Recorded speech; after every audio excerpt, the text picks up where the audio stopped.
जो साल भर पढ़ाई लिखाई ना करे हो, कभी किताब ना देख रहे हो, उनके लिए आप क्या कहना चाहेंगे? बेटा उनके लिए जैसे इंटीग्रेशन पढ़ा रहे हैं, जी, तो इंटीग्रेशन पढ़ाते हैं कि जैसे डेफिनेट इंटीग्रेशन पढ़ाने लगे, तो डेफिनेट वाले में जब प्रॉपर्टीज पढ़ाते हैं, तो आप देखिए प्रॉपर्टीज 4 के यूज से वो एक आध क्वेश्चन मिल ही जाता है। देखिए फेल होने वाले बच्चों के लिए तो बहुत महत्वपूर्ण है, लेकिन बच्चों को चाहिए कि स्टेप मार्किंग को अपना बोनस ना समझें। तो हेलो दोस्तों, नमस्कार। फिर से आप सभी का स्वागत है हमारे यूट्यूब चैनल पर और एक नए पॉडकास्ट में आपका स्वागत करते हैं। जैसा कि आप सब जानते हैं कि अब बोर्ड्स बहुत पास आ गए हैं और नवंबर का महीना भी खत्म होने वाला है, तो ऐसे में क्लास 12 का एक बहुत ही थियरी सब्जेक्ट होता है जो कि होता है मैथमेटिक्स। उस सब्जेक्ट के ऊपर आज हमारे साथ एक बहुत अच्छे जानकार आए हुए हैं जो कि एक शिक्षक भी हैं। तो उनसे हम जानते हैं बच्चों के इस फियर को कैसे करा जाए कम। तो सर, आपका बहुत सारा स्वागत है। एक बार आप हमारे से हमारी जनता को दीजिए। मैं आशीष मिश्रा, सरस्वती बालिका विद्या मंदिर इंटरमीडिएट कॉलेज रायबरेली में गणित प्रवक्ता पद पर कार्यरत हूँ। सबसे पहले सर, ये हमारा सवाल है कि जैसे कि अब नवंबर का महीना भी खत्म होने वाला है, तो अब बच्चों को किस तरीके से तैयारी करनी चाहिए? देखिए, जैसे नवंबर का महीना खत्म होने वाला है, तो लगभग कोर्स भी खत्म होने वाला है। जी। अब कोर्स जैसे खत्म हो जाता है, तो बच्चों को चाहिए कि पूरा सिलेबस एक नज़र में रिवाइज़ कर लें। हाँ। तो रिवाइज़ करने के लिए क्वेश्चन बैंक है, जो भी विभिन्न सामग्री है, इनसे रिवाइज़ करें और रिवाइज़ करने के बाद वो अनसॉल्व्ड पर फ़ोकस करें। एक दिन में एक ही अनसॉल्व्ड करें। जी। अनसॉल्व्ड इस तरीके से करें कि बीच में उनको किसी भी प्रकार का डिस्टर्बेंस ना हो। हाँ। प्रॉपर जो पेपर का टाइम है, उस टाइम को लेकर बैठें और उसी टाइम में करें। जब वो 2-3 पेपर करेंगे, तो उनका टाइम मैनेजमेंट सेट हो जाएगा और उनको क्वेश्चन जो रिपीट करेंगे, वो समझ में आने। हाँ। जैसे ही क्वेश्चन का रिपीट करना समझ में आया, वैसे आप समझ लीजिए कि आपकी तैयारी शुरू हो गई और इस प्रकार से तैयारी करें कि ज़्यादा से ज़्यादा किए हुए क्वेश्चन आज जिससे आपको अब मैथ है, तो डिजिट टू डिजिट क्वेश्चन मिलना तो कोई गारंटी नहीं, हाँ। लेकिन मेथड तो वही है। हाँ, मैं तो मेथड जो क्वेश्चन आपको मिल जाएँगे, तो अकॉर्डिंग टू मेथड कर ले जाएँगे। रही बात कैलकुलेशन की, तो कैलकुलेशन में जो साल भर आपने अपना पाठ्यक्रम पढ़ा, उसमें जो भी कैलकुलेशन आए, उन कैलकुलेशन को अगर आपने प्रॉपर रीत में किया है, जी। तो कैलकुलेशन आप ईज़िली कर ले जाओगे। हाँ। और अगर आपने नहीं किया है, बच्चों ने किसी दूसरे की कॉपी से या टीचर पर डिपेंड होके काम किया है, तो उन्हें उसमें टाइम लगेगा और उसको अगर सेट करना है, तो वो अनसॉल्व की प्रैक्टिस से और अपने रिवीजन की प्रैक्टिस से अभी सेट करना है, अभी टाइम है, अभी टाइम। क्योंकि लगभग 1.5 महीने पेपर में है। हाँ।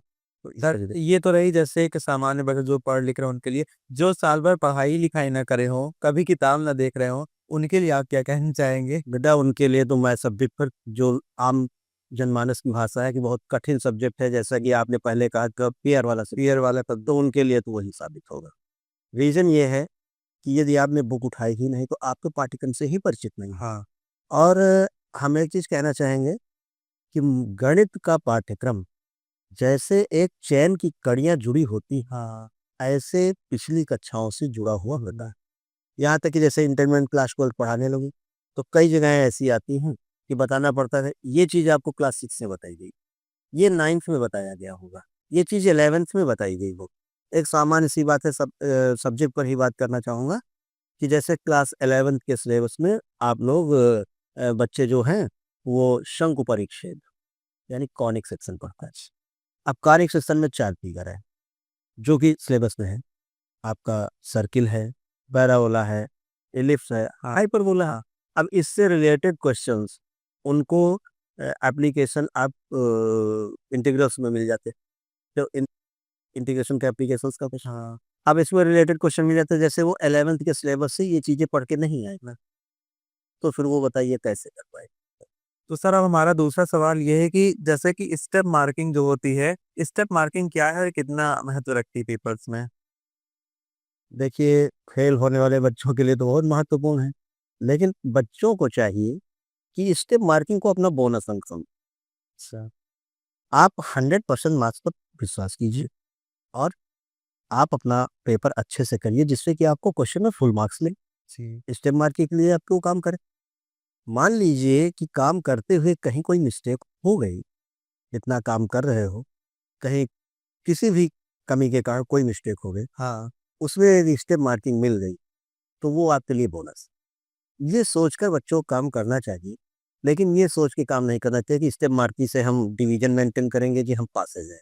सर हम इसका आगे ये जानना चाहते हैं जैसे कि अब जो बच्चों का समय बचा है इसमें बच्चे कितने घंटे प्रैक्टिस करें लोग पूछते हैं तो उसके बारे में बताइए। देखिए बेटा, अब जो समय बचा है, जी। जैसे सिलेबस पहले से पूरा पढ़ा हुआ है, हाँ।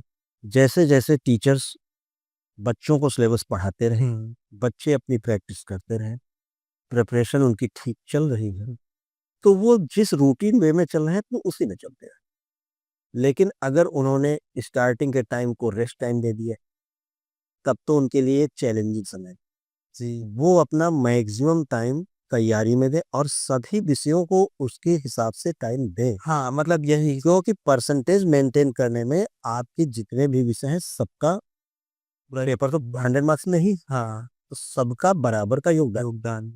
अब कोई सब्जेक्ट आपके पास ऐसा है जो कि आपकी मार्किंग इनकी ज़्यादा तेज़ी से कर देता है, किसी में मार्किंग बहुत ज़्यादा नहीं हो पाती। तो ऐसा नहीं कि नहीं हो पाती तो छोड़ दें, हो पाती तो ज़्यादा कर लें, 100 से ज़्यादा तो पा नहीं जो हाँ, पाओगे तो 100 में ही। तो इस हिसाब से वो प्रिपरेशन करें और टाइम पीरियड बढ़ाएँ। टाइम इस समय वो आ गया है कि वो अपने डेली रूटीन के अलावा मैक्सिमम टाइम अपने सिलेबस पर ही रखते हैं, जिससे कि उनकी मार्किंग बढ़िया हो सके और अच्छी मार्किंग आए मार्किंग अच्छी आने में आपका सिलेबस भी अच्छे से तैयार होगा, तो आगे के लिए आपकी कंपटीशन भी आसान हो जाएगा। जी। सर हम ये जानना चाहते हैं कि जैसे कि क्लास 12th के लिए सबसे इम्पोर्टेंट चैप्टर्स कौन से हो सकते हैं? मान लीजिए यूपी बोर्ड में क्या होता है, हाँ। हम लोग देखते हैं कि जैसे डिटरमिनेंट कटाते थे, हाँ। उसमें क्वेश्चन आता है आव्यूह विधि से समीकरण की, जी। 8 मार्क्स में क्वेश्चन आता है। जी। बुक में तो थोड़े ही क्वेश्चन दिए हुए हैं, हाँ, क्वेश्चन बैंक से हम सॉल्व से ले लीजिए, मेथड क्लियर है, 8 मार्क्स आपके पास। क्वेश्चन लेंदी लिखने को होता है, लेकिन बहुत लेंदी नहीं होता, क्वेश्चन ईजी होता है। तो पेपर में ये देखा कि जो आपको ईजी लगे उस हिसाब से। अब ऐसे ही जब हम लोग जैसे इंटीग्रेशन पढ़ा रहे हैं, जी। तो इंटीग्रेशन में पढ़ाते हैं कि जैसे डेफिनिट इंटीग्रेशन पढ़ाने लगे, तो डेफिनिट वाले में जब प्रॉपर्टीज पढ़ाते हैं, तो आप देखिए प्रॉपर्टीज 4 के यूज से वो एक आध क्वेश्चन मिल ही जाता है। तो इस टाइप से ये चीज़ हम लोग पढ़ाते हुए बताते जाते हैं और मैक्सिमम टीचर्स बताते हैं। जी। सर हम यहीं पे आपसे हम थोड़ा-सा जानना चाहते हैं कि कुछ टिप्स बता दीजिए, ट्रिक्स बता दीजिए जो बच्चे जानना चाहते हैं इंटीग्रेशन कैलकुलस के चैप्टर्स की। देखिए इंटीग्रेशन इंटीग्रेशन बहुत जल्दी चैप्टर है। हाँ। आज जैसे हम लोग इंटीग्रेशन फार्मूला बेस्ड पढ़ते हुए चलते हैं, जी। तो अब जो सिलेबस आ गया उसमें इंटीग्रेशन टॉपिक है। पहले जो सिलेबस था उसमें अलग-अलग था, by substitution partial and so on इस तरह से।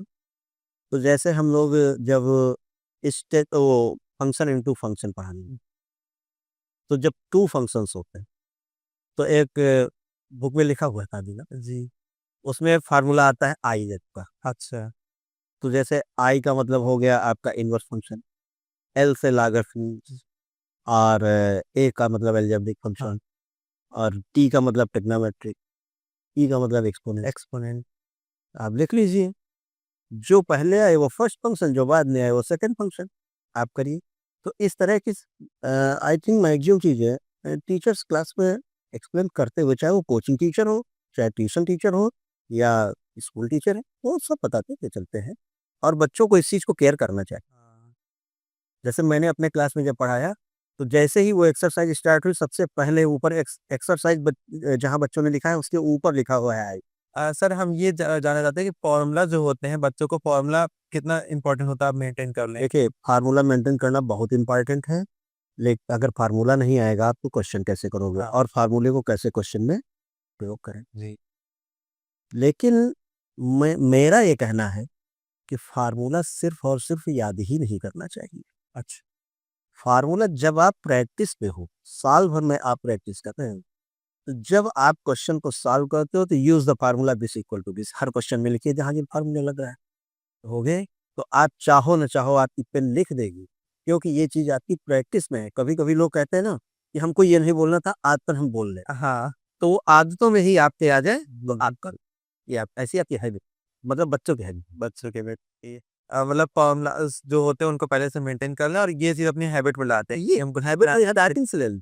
ये तो जैसे ही बच्चे मैथ करते हैं, अभी देखिए जो एक क्वेश्चन जैसा कि आपने बोला बच्चों को मैथ से क्लियर, द जब आप करने लगोगे मार्किंग आने लगेगी, द खत्म, खत्म हो। उसी से इंटरेस्ट हो जाएगा।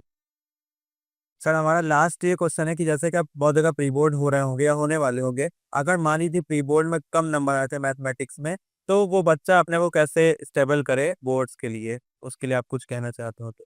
देखिए, इसके लिए मैं एक चीज़ बताना चाहूँगा, जैसे आप एक लॉन्ग जर्नी कर रहे हैं, अगर आपका टाइम ज़्यादा लग गया, डिस्टेंस कम कवर हुई, तो आगे आपने क्या किया? स्पीड बढ़ाई। हाँ, वही चीज़ कि आप अभी सिलेबस पढ़ के तैयार नहीं हैं, प्रॉपर प्रैक्टिस पूरी कर नहीं पाए हो, प्री बोर्ड आ गया। आपने प्री बोर्ड दिया, अब मार्किंग कम आई, तो आप उससे डरिए नहीं कि क्या बताएँ प्री बोर्ड मेरी मार्किंग कम आ गई, हम तो एग्ज़ाम नहीं क्लियर कर पाएँगे। बिल्कुल नहीं डरिए, आप अपनी प्रैक्टिस बढ़ा दीजिए। भाई, एक घर परिवारों की कहावत होती है कि पहलवान से अच्छा काम लेना उसकी राशि बढ़ा दो। तो भाई सीधी-सी बात है कि बस उसको टाइम बढ़ा दीजिए। अब टाइम बढ़ाने का मतलब ये नहीं कि मैथ की बुक खोल करके बैठ जाए और टाइम बढ़ाए, नहीं। वर्किंग हो, मैथ की वर्किंग में कागज पेन का संयोग बना रहे। बना रहे। आप लिखकर ही प्रैक्टिस करें, केवल पढ़कर नहीं। केवल पढ़ा हुआ भूल सकता है लेकिन लिखा हुआ प्रैक्टिस में रहता है। सर अब जाने से पहले आप कुछ एक अच्छा-सा बच्चों को मोटिवेशनल थॉट टाइप का बता दीजिए, जिससे वो अपनी कठिनाइयों से आगे बढ़ सकें, लड़ सकें। देखिए, इस संदर्भ में मैं आपको ये कहना चाहूँगा कि जैसा कि आपने अभी शब्द बोला, जी। हम इस शब्द को बार-बार इस पे फ़ोकस कर रहे हैं जिससे बच्चे मोटिवेट। हाँ, वो शब्द आपने बोला कि गणित विषय कठिन क्यों? कठिन। हाँ, अब मैं ये कहता हूँ कठिन होता तो मैं कैसे पढ़ता? हमको पढ़ाने वाले कैसे पढ़ते? तो इसका विकास कैसे होता? हाँ, तो इसके बारे में मैं ये कहूँगा कि यदि कठिन ही मानते हो तो चलो ठीक है, हम आपकी बात से एग्री, कठिन ही मान लो। हाँ। लेकिन वो पद क्या, वो पथिक समस्या क्या जिस पद पर तीखे सूल न हो, और नाविक की धैर्य परीक्षा का ये धाराएँ पूर्ण न हो। ये चैलेंज है मेरे सामने, हम इस चैलेंज को स्वीकार करेंगे और उसके लिए अथक परिश्रम करेंगे और परिश्रम करके उस चैलेंज को बताएँगे कि नहीं, तुम्हारी हार होगी और हमारी जीत होगी उसको बीट और हम करेंगे। अच्छा करके दिखाएँगे। बिल्कुल सर। तो दोस्तों और बच्चों, आपको सर ने इतना अच्छा ये मोटिवेशनल लास्ट में थॉट दिया है, उसी तरह से अपनी प्रैक्टिस को बनाए रखिए और सर के जो इम्पोर्टेंट टिप्स, ट्रिक्स हैं और जो भी आज का सेशन है इसको देखिए और अपनी प्रैक्टिस को अच्छा करिए। इसी के साथ हम लेते हैं आपसे विदा। नमस्कार।